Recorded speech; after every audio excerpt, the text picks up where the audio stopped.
the last time you celebrated a win, you were holding up a championship trophy. It's been a few games in between. Congratulations. Thank you very much. It's the thing that I'm happy about is probably the reward for the team, and I can assure you they work as hard as any team in the league, and we've been training so well as a group, and I just feel that this is a terrific reward for our hard work, and having a championship team last year. But I can tell you right now, I'm enjoying this group and enjoying every minute that I'm with them. Got tight down the stretch, but just genuine excitement amongst the group, wasn't it? Yeah, I think we got 10 up, and a couple of players tightened up, but we'll learn from that. A couple of the youngsters, and I think we'll learn from that experience. And our execution down the stretch, I thought was pretty good, and defensively, I really think that Guy went to first option, and we handled that for a little bit, but then took Tay out to defend that last basket, and I thought the team did a really good job and responded. Two of your forwards played exceptional tonight, Taylor Robertson and Colleen with 15-15 and 6 blocks.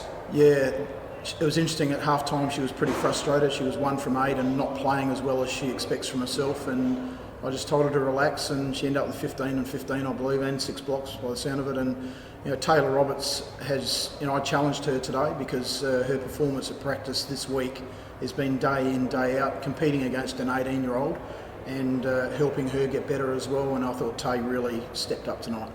Sam, last time I spoke to you, you said that you didn't like losing. You weren't a loser, you loved to win. Yes. And tonight, all of a sudden, what are we, probably 10, 11 weeks since I've seen you, and you get to celebrate. How does it feel? It feels great, like Coach said, mostly just because of how much hard work we put in, individuals and training and lifting and doing all the extra recovery sessions and things like that. We do work really, really hard, and I've been on a lot of teams, and I think the resilience in our team and the positive attitude after starting not so hot is honestly incredible. I think we're positive every day at practice, after every game. Obviously, we're frustrated after losses, but this one feels pretty good. What does it do to the playing group, do you think? I mean, it's been a pretty tough year, but it must give you a nice sort of boost to start the season. Yeah, I think so. I think, like I said, we stay so positive. I think now our confidence can build. Obviously, getting your first result, getting your first win after all the hard work you've put in can only build your confidence. That's all it can do, I think.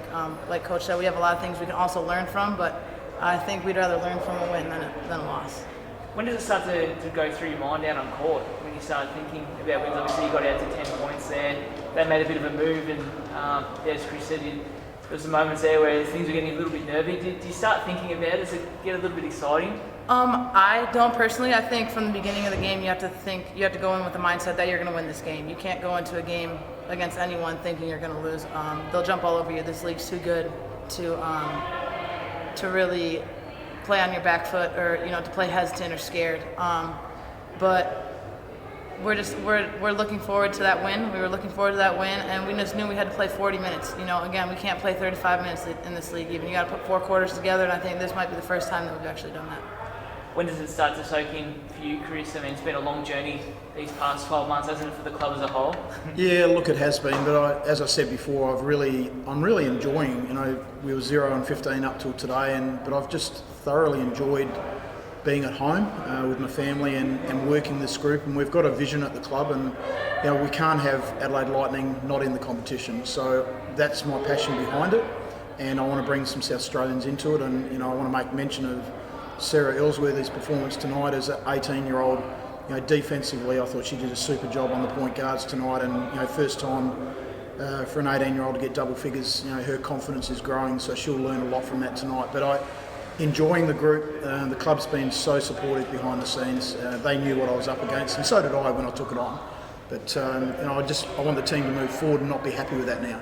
I think there's a fine line right now of enjoying that, and then heading out tomorrow and playing and getting whacked by 40 against a high quality team that's top of the league. So how we respond today to tomorrow's game is pretty important. I'm interested to see who does that.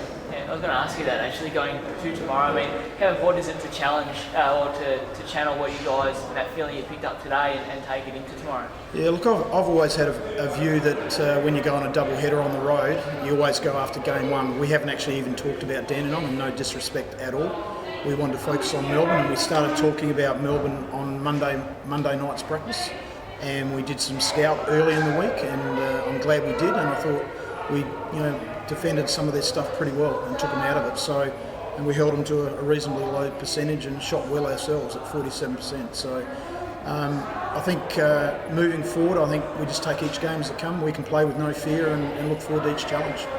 You had the girls in together after the final whistle. Can you just share with what was sort of said? I had a few damn steps. No, look, we enjoyed the moment. The girls know how I feel about the club and the team and how I feel about them, and they do. They work pretty hard, and I push their buttons every day. And I'm trying to find out who wants to be part of this, part of this team next year, and that's exactly what I'm doing. Chris, you've been in the comp for a fair while, coming out to Geelong, good for the WNBL. Absolutely. I think it's a marvellous stadium. We had a shoot around this morning. I think any time we can do that and support the league and branch out, get it on TV, that's where we've got to head. We've got to get it back on TV and really make the sport grow and have young female basketballers want to play in the WNBL. I think we've got to get back to that and get it back on TV. But playing in the regional centres, I think is a great idea. So well done to Melbourne. Thank you. And Samantha, the coach may not give it away, but Laura Hodges, how far away is she? We're just kind of taking that day by day. She is going to be smart about it. Obviously, there's no reason to rush back into that.